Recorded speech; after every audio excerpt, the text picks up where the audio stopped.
Now, Pamela McCall on CFAX 1070. Good morning. Thanks for listening. Busy day here. Bill C-51. The Harper government's controversial anti-terror bill is on the cusp of being passed. The final vote has been pushed to tonight. That's after hours of debate yesterday. Joining me in studio for the latest is Laurel Collins. She's a professor in social justice at UVic. Good morning to you, Laurel. Nice to see you again. Good morning. What is being debated about this bill? Describe for us, the last gasps of opposition that are being uttered.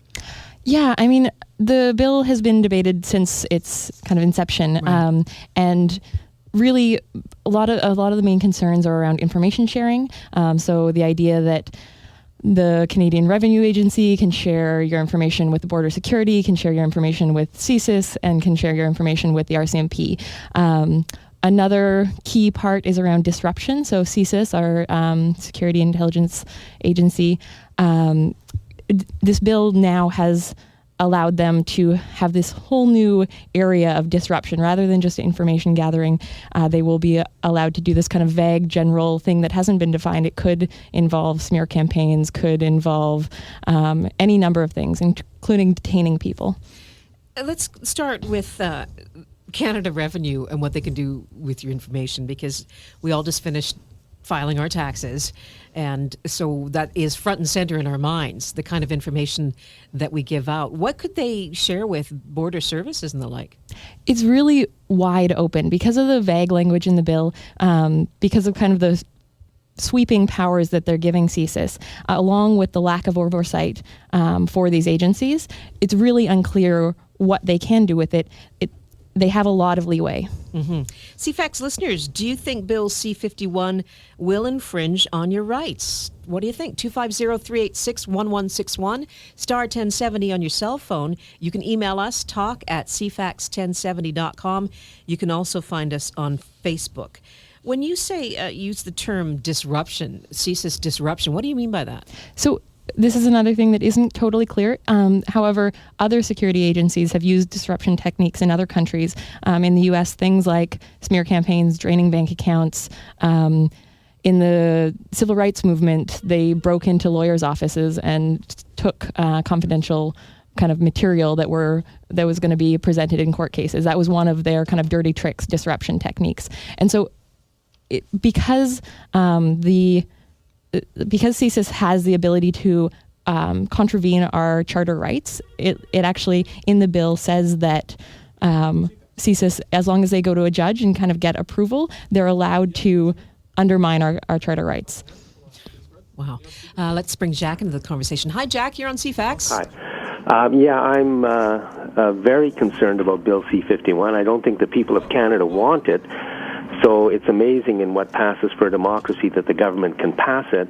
But I'd like to say this. Over the last 3 weeks, when this bill was being discussed in committee in Parliament, and while there was huge opposition to it right across Canada, it completely disappeared from the media. And because it disappeared from the media, it was much easier for the government to get it through. Jack, you make a really good point, because this morning, I'm trying to update myself on where this stands. It was really difficult to find copy and coverage of it. And I was really surprised. Laurel and I were discussing this when she arrived and saying, this is a huge deal. So to that point, Jack, let's put that to Laurel. Do you think the media has dropped the ball in being vigilant on this? Yeah, I mean, I think initially when this was first in the media, 4 prime ministers came out against it, Supreme Court justices, it was big and it was covered quite a bit. And now it seems like they have dropped the ball a bit. And that said, there are still people out there on the ground, grassroots organizers, places like Lead Now and Open Media, who are really keeping this front and center. Mm-hmm. Jack, are you concerned that it'll infringe on your rights, Bill C-51? Yes, but I don't think the media dropped the ball. I think the media's job is to help passage of this bill. And by deliberately dropping the ball and keeping Canadians uninformed for the last 3 weeks, they've done their job very well. That has not been my mandate, my personal mandate. We've been doing a lot of coverage on it, but I can't speak for other sectors of the media or if there's an agenda. Anyway. No, I sure appreciate your call. Thanks for phoning CFAX. Let's see what Fred has to say. Hi, Fred. You're on CFAX. Hi, how you doing? Good, thanks.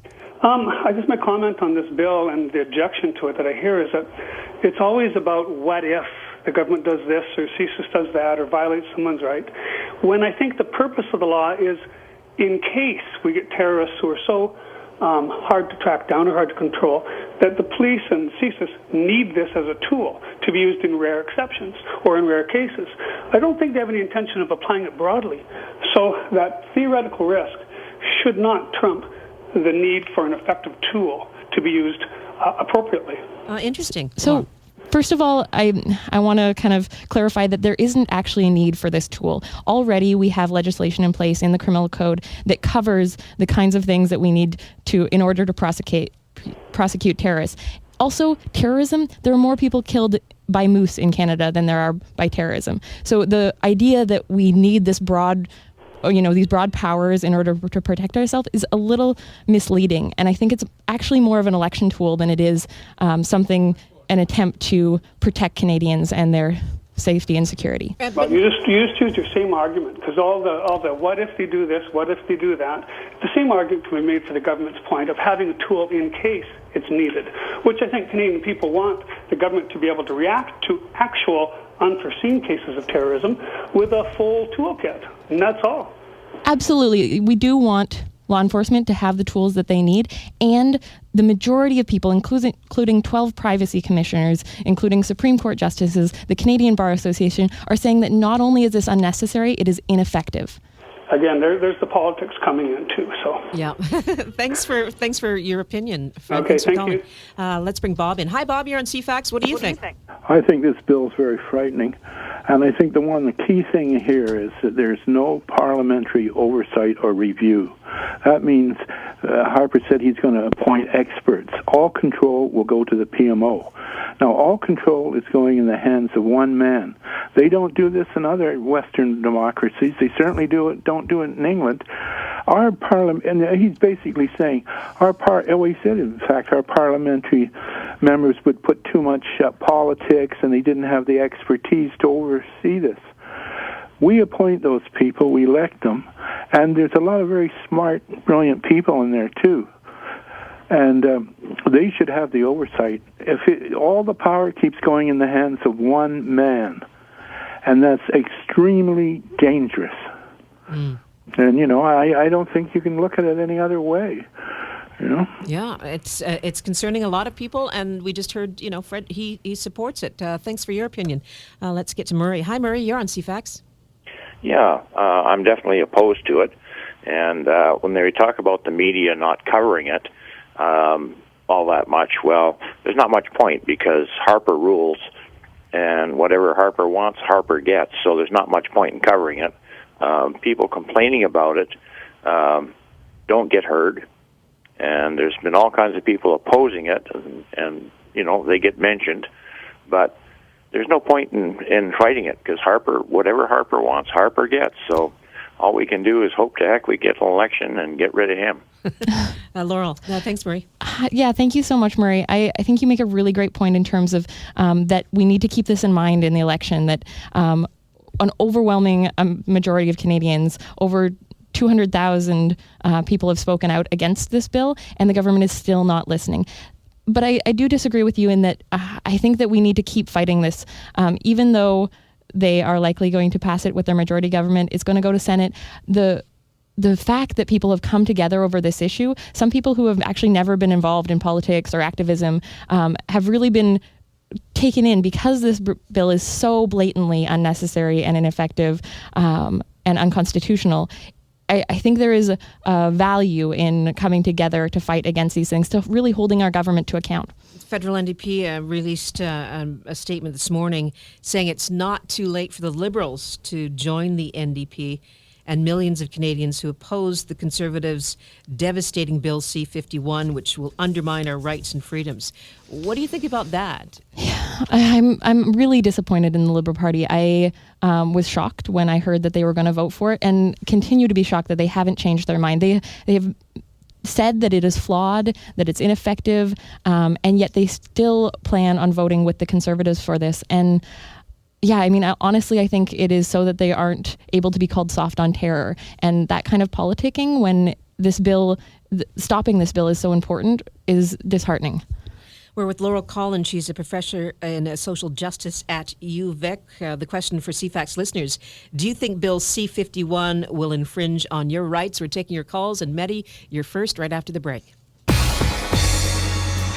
Email talk@cfax1070.com. Pamela McCall on CFAX 1070. Hi, I'm Al Farabee, and I'm going to do it. I'm running in this year's Oak Bay Half Marathon, and I'm hoping you can help me raise money for CFAX Santa's Anonymous with Al's 21 for 21 campaign. $1 for every kilometer I run on May 24th. Please join me on CFAX 1070 May 21st, where I'll ask you to donate, or you can make a donation online at cfaxsantas.com. Al's 21 for 21, proudly supporting CFAX Santa's Anonymous, only on CFAX 1070. A new roof is a big investment. One of the most important decisions you can make for the protection and value of your home.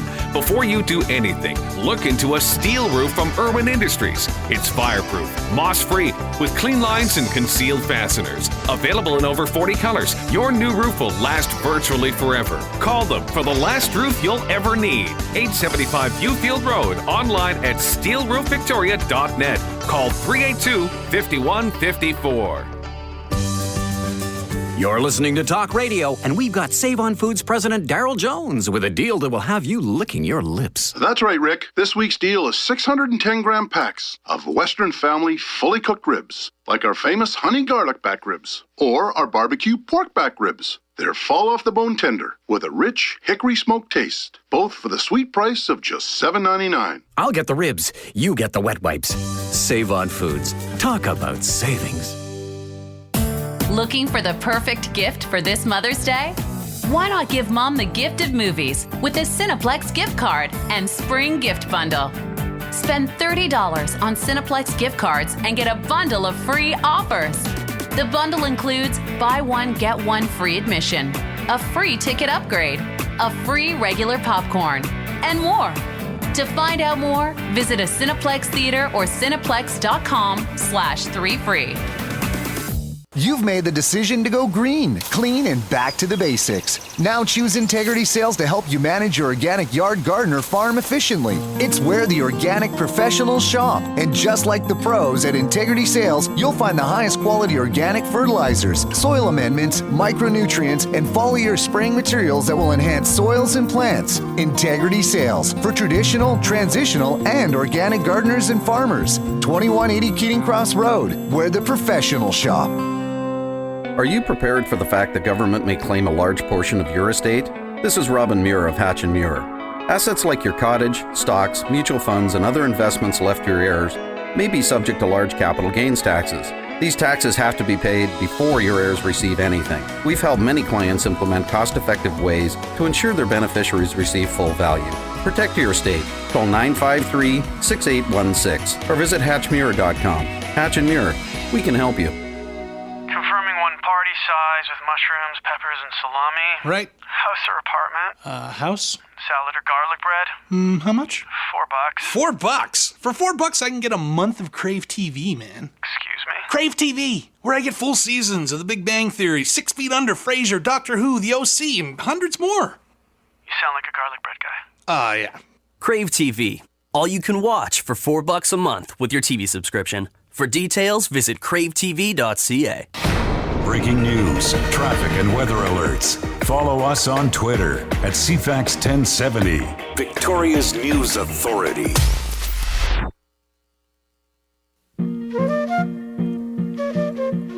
Your voice, your time.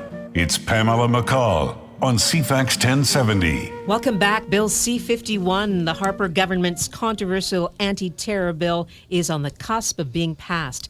My guest in studio is Laurel Collins. She is a professor in social justice at UVic. The question to CFAX listeners, do you think Bill C-51 will infringe on your rights? And to the phones, and Mehdi. Good morning, Mehdi. Good morning, Pamela. You bet it will do. In democracy, we're supposed to have a parliament that oversees things.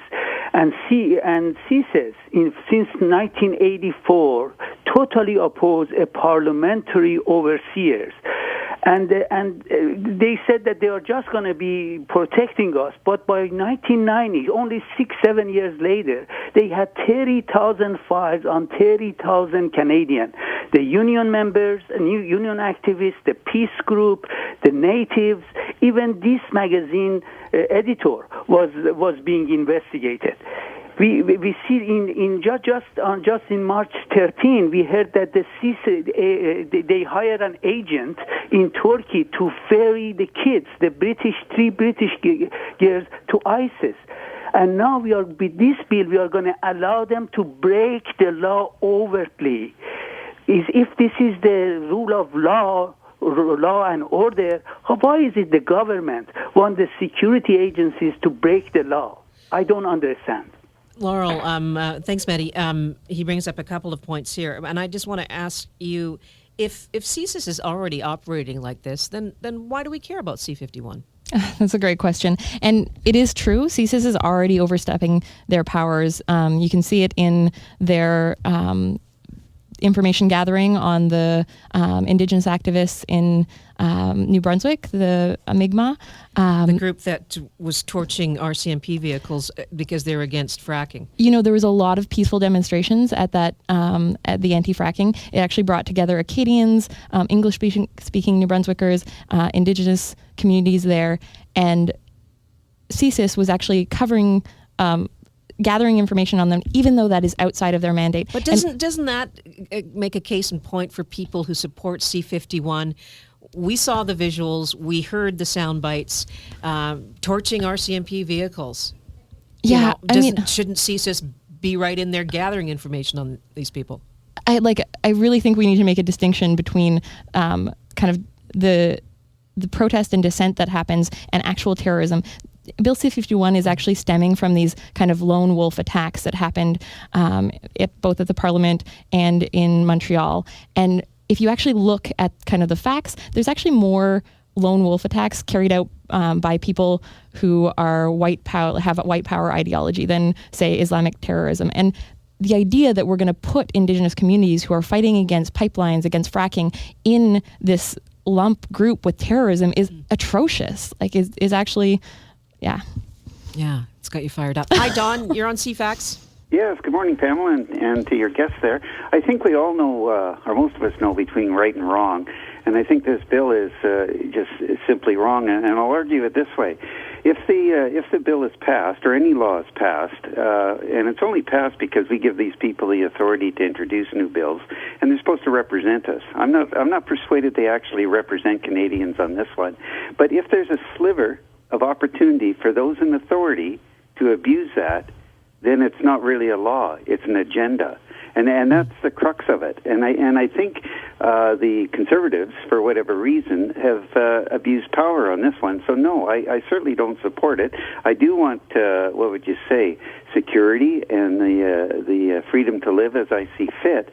But this undermines it all. And I support those people that want to protest in a peaceful manner. And I think this robs them of, what would you say, the will to protest. And that's not necessarily the country I want to live in, frankly, Pamela. Yeah, well, forceful stuff. And Laurel's nodding her head. Go ahead, Laurel. Thanks, Don.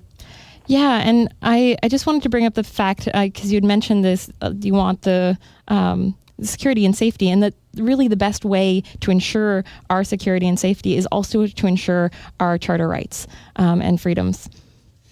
Margaret Atwood tweeting on Bill C-51 says, "It's about to be passed in Canada. See you in the slammer, kids." Yeah, I doubt that Margaret Atwood is going to be detained or arrested, but I think she makes a good point. The fact that these laws are being passed, there are going to be people who will be detained. Yeah, time will tell. CFAX listeners, do you think Bill C-51 will infringe on your rights? There's still a chance to call 250-386-1161, star 1070 on your cell phone. You can email us, talk@cfax1070.com.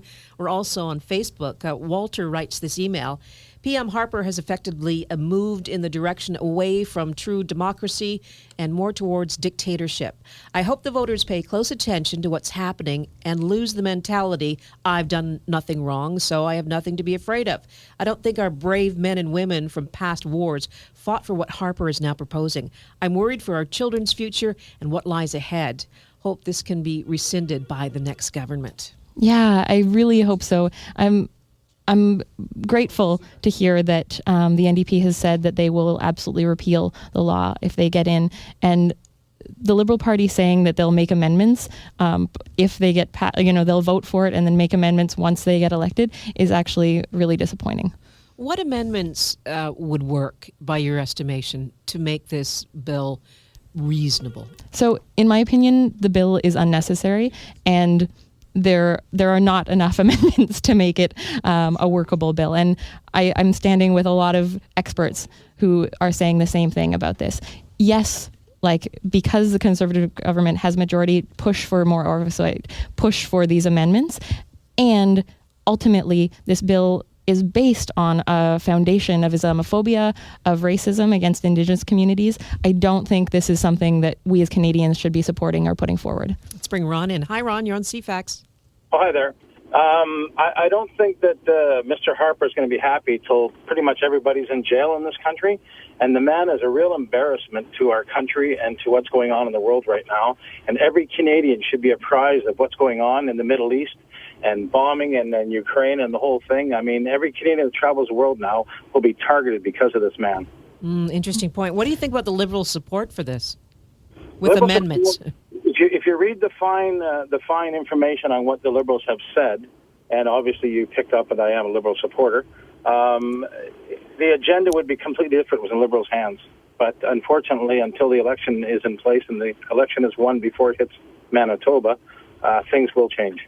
Laurel, what do you make of Ron's comments? Thanks, Ron. Yeah, and I am glad that they want to make some amendments, but if you actually read the amendments that they've proposed, they actually don't limit the information sharing in the way that I personally would want to see, or others. So some of the things that are still unconstitutional and problematic about this bill would still be left unresolved, even with the Liberal amendments. Mm-hmm. So, Liberal or Conservative majority, this thing's going to happen.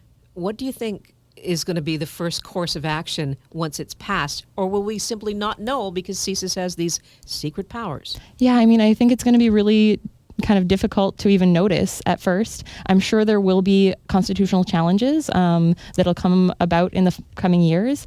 My hope is that people keep this in their mind in the upcoming election this year and vote the Harper government out. What about the idea, and you brought it up, that they'll have to go before a judge to seek these special powers?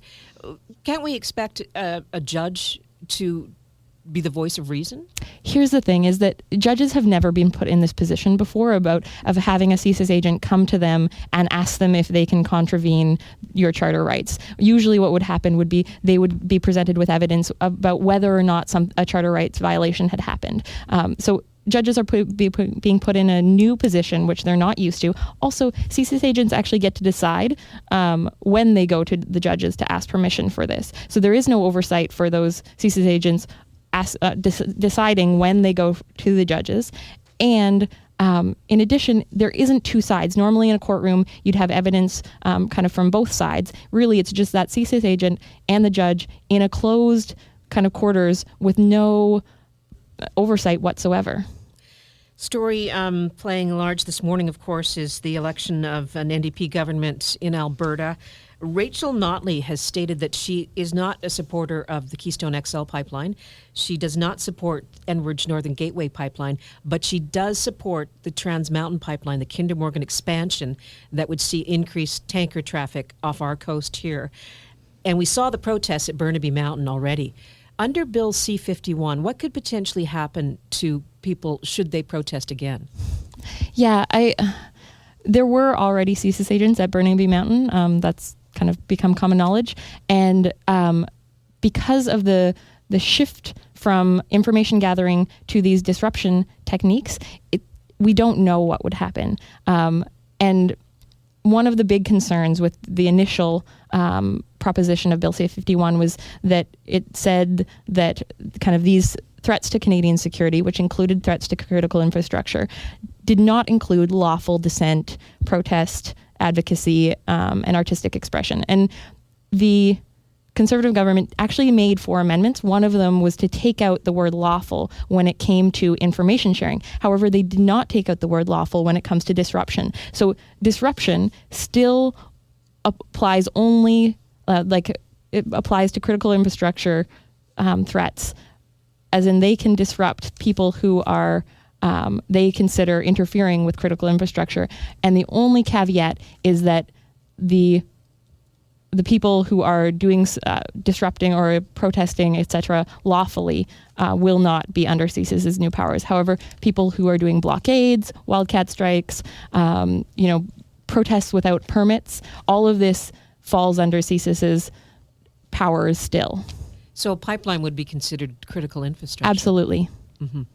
So I imagine environmental groups are bracing for how they're going to handle this. Yeah, and it's not just people on the front line who are going to Burnaby Mountain activists. It's also media who are covering it. So they've developed a new speech crime, and this criminalizes people who advocate terrorism in general. The idea of having the words "in general" in some sort of piece of legislation is ridiculous. Constitutional lawyers are kind of boggled by the idea of terrorism in general, but the idea of a speech crime which advocates terrorism, especially when you're lumping in this threat to critical infrastructure, it means that advocacy groups could all of a sudden fall under these kind of speech crimes against terrorism. Country's changing. Yeah.